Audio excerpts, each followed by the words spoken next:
నేను అడుగుతా ఉన్నా, 30 గజాలలో 60 గజాలలో ఇల్లు కట్టుకుంటాడు ఉన్నోడా లేనోడా? మూర్ఖుల్లారా, కనబడతలే అని చెప్పి అడుగుతున్నా.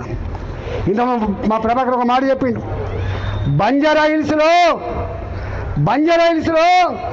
ఒక్కొక్క ఎకరం 50 కోట్లు, 60 కోట్లు, 100 కోట్లు గా భూములని నీ పార్టీ నాయకులు, డబ్బున్నోళ్ళు, కలిగినోళ్ళు, ఇవాళ అధికారంలో ఉన్నోళ్ళు ఆక్రమించుకుంటే దాన్ని రెగ్యులరైజ్ చేయడానికి ఇంతకుముందు చెప్పినట్టుగా జీవో నంబర్ 58, జీవో నంబర్ 59లో వన్ ల్యాండ్ 6 ఎకరాలు ఉంటుంది, కానీ 20 మంది పేరిట 30 మంది పేరిట చిన్న చిన్న బిట్లుగా చేసి వారికి రిజిస్ట్రేషన్ చేసావు కదా కొడుక.